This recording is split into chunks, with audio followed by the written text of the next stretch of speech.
स्वागत है दोस्तों। आज एक बार फिर से आपके अपने YouTube चैनल नैतिक पथ क्लासेस पर।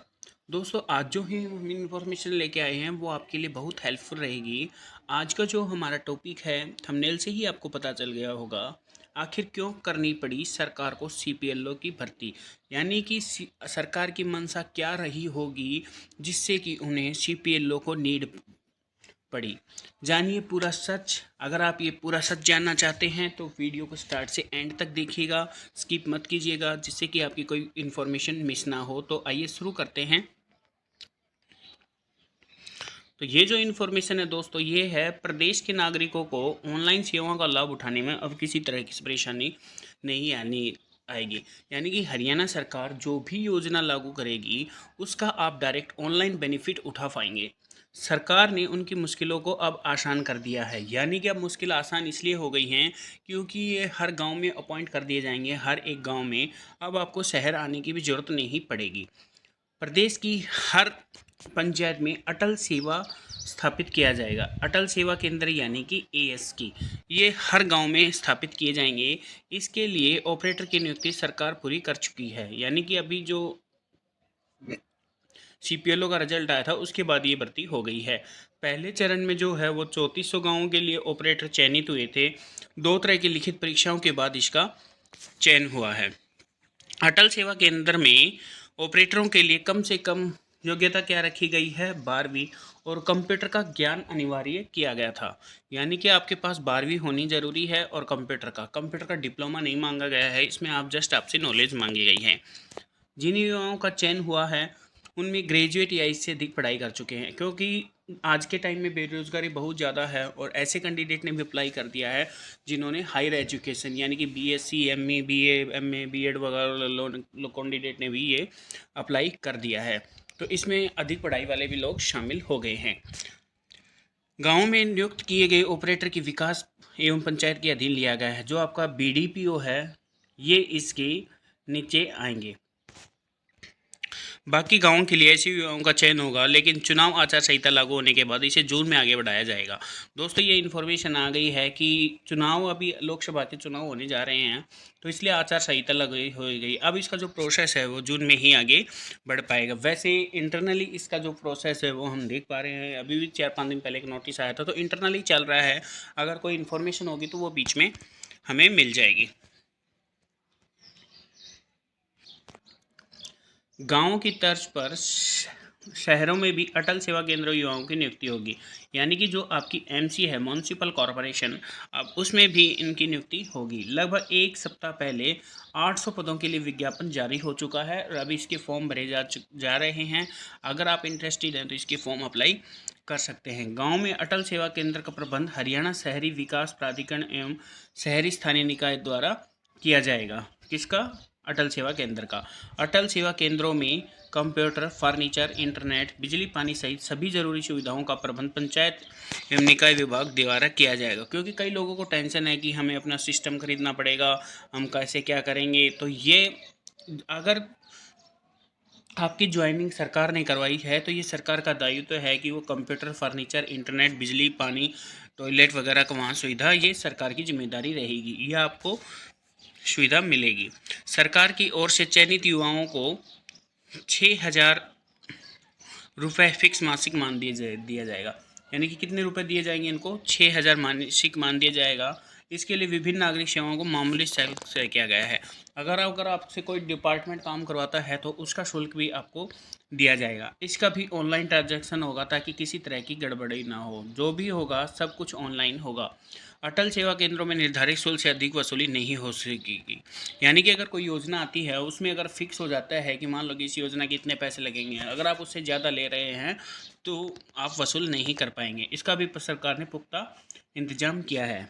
इस शुल्क और फिक्स मानदेय को मिलाकर इन युवाओं को महीने में कम से कम 15,000 की आमदनी होगी। यानी कि 6,000 तो आपको पंचायत विभाग देगा, बाकी आपकी जो अनुमानित है वो 15,000 रुपये के आसपास आपको सैलरी मिलेगी। हो सकता है कि काम अगर ज़्यादा आ जाए तो इससे ज़्यादा भी आपकी सैलरी हो जाएगी। इसलिए करना पड़ा फैसला। क्यों सरकार को ये फैसला करना पड़ा?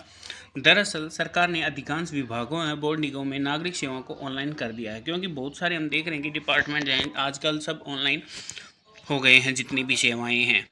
मेरी फसल मेरा ब्यौरा, जैसे फॉर एग्जांपल मेरा पानी मेरा विस्तार, परिवार पहचान पत्र, क्षतिपूर्ति सहित विभिन्न प्रकार के कार्यों तथा केंद्र राज्य की योजनाओं के लिए एक पोर्टल शुरू किया गया, यानी कि इनके लिए पोर्टल शुरू किया गया है। ये भी अब आपको ही काम करना होगा और इसके लिए आपको कमीशन मिलेगा। सरकार की योजनाओं के लिए पोर्टल शुरू किए गए हैं। गाँव और शहरों में भी लोगों को किसी तरह की दिक्कत ना आए, इसलिए अटल सेवा केंद्र स्थापित करके उनमें सरकार की ओर से वॉलेंटियर की नियुक्ति की गई है, यानी कि अब गाँव में भी आपको ये सुविधाएं मिलेंगी, इसलिए अटल की सेवा केंद्रों की स्थापना की गई है। नौकरियों के फॉर्म भी भर से जा सकेंगे। हरियाणा कर्मचारी चयन आयोग यानी कि HSSC, हरियाणा लोक सेवा आयोग और हरियाणा कौशल रोजगार निगम के अलावा विभिन्न एजेंसियों की नौकरियों के युवाओं के लिए फॉर्म भी अटल सेवा केंद्र सहयोगी बनेंगे। यानी कि अटल सेवा केंद्र है वो युवाओं के जो ऑनलाइन एप्लीकेशन होते हैं, फॉर्म भरते हैं किसी जॉब के लिए या कोई भी डिपार्टमेंट के लिए, तो वो भी अब इन्हीं केंद्रों पर भरे जाएंगे। इतना ही नहीं, इसमें शर्त यह लगाई गई कि नियुक्त किए गए वॉलंटियर को सही फॉर्म भरने होंगे, यानी कि अगर आप गलत फॉर्म भरेंगे तो उसके लिए आप खुद जिम्मेवार होंगे। उन्हें फार्म भरने की एवज में शुल्क तभी मिलेगा जब फार्म सही भरा होगा, यानी कि आपको कमीशन जब ही आएगा जब आपका फॉर्म बिल्कुल सही फिल होगा। अगर आपने गलत फॉर्म फिल किया है तो फिर आप कुछ नहीं कर पाएंगे, उसके आपके पैसे भी नहीं आएंगे, वो आपका टाइम वेस्ट होगा। इसलिए आपके पास समय है भी, आप फॉर्म भरना भी सीख लीजिए। अगर आपका कोई फ्रेंड है या कुछ है या कोई नज़दीकी कैफ़े है तो वहाँ से आप फॉर्म भरना सीख लीजिए।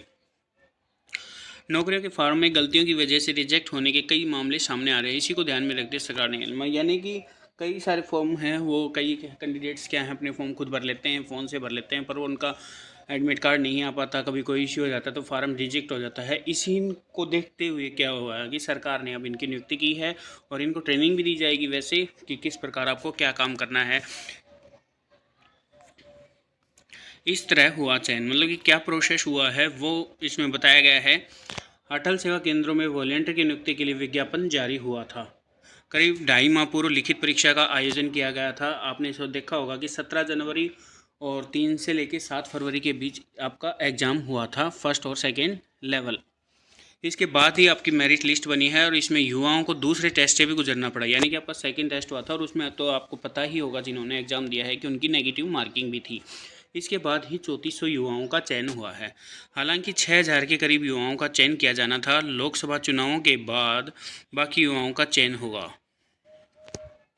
अधिकांश गाँवों में अब डिजिटल काम शुरू हो चुका है, क्योंकि जो हमारी सरकार है, सेंटर की देख लो या स्टेट की देख लो, वो क्या है कि डिजिटल बनाना चाहता है पूरा इंडिया को, तो इसलिए ये सब डिजिटल किया जा रहा है। केंद्र हरियाणा सरकार ने अनेक योजनाएं हैं, केंद्र ने भी चला रखी हैं और जो हरियाणा सरकार उसने भी, लोग उनका घर बैठे ही ऑनलाइन फ़ायदा ले सकें, लोगों को किसी तरह की परेशानी ना हो, उनके सहयोग के लिए अटल सेवा केंद्र स्थापित करके उनमें वॉलंटियर नियुक्त किए गए हैं। यानी कि अब आपको घर बैठे ही आपको सारा फ़ायदा मिलेगा।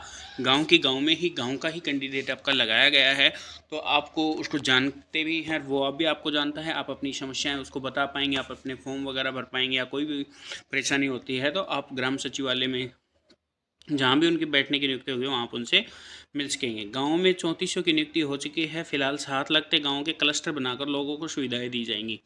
शहरों में भी कॉलोनियों का क्लस्टर बनेगा, यानी कि क्लस्टर बनेगा जो 2 तरह के ASK और LC हैं। LC जहाँ पोस्ट खाली हैं उनको सेटल कर दिया जाएगा या उनका प्रमोट कर दिया जाएगा आस्क में, तो वहाँ भी जहाँ गाँव खाली पड़े हैं वहाँ भी समस्या ख़त्म हो जाएगी। फिलहाल शहरों के लिए 800 युवाओं की चयन प्रक्रिया चल रही है। मैंने बताया ना कि अभी इसके फॉर्म भरे जा रहे हैं म्यूनसिपल कॉरपोरेशन के लिए, शहरों के लिए, तो आप उसमें फॉर्म अप्लाई कर सकते हैं। तो दोस्तों ये थी सरकार की पूरी मंशा, क्यों आपका चयन हुआ है, क्योंकि जितनी भी योजनाएं हैं उन सब को अब गांव में ही लोग, आम नागरिक को सुविधाएं मिल पाएंगी और कहीं आपको शहर भटकने नहीं पड़ेगा। एक ऑनलाइन निर्धारित फ़ीस कर दी जाएगी सरकार की तरफ से कि इस योजना के फॉर्म के इतने रुपए लगेंगे। अब क्या होता है कि अगर आप ऑनलाइन भरवाने जाते हैं तो वहाँ पे आपसे ज़्यादा चार्ज किया जाता है। अब आपको गवर्नमेंट फ़ीस में ही आप अपना गांव में ही, उससे क्या होगा कि आपका जो ट्रांसपोर्ट लगता था वो नहीं लगेगा, एक सरकारी योजना का जितना फॉर्म है उतना ही रुपये लगेगा। अगर दोस्तों आपको ये वीडियो अच्छी लगी हो तो प्लीज़ चैनल को सब्सक्राइब कीजिएगा। थैंक यू दोस्तों।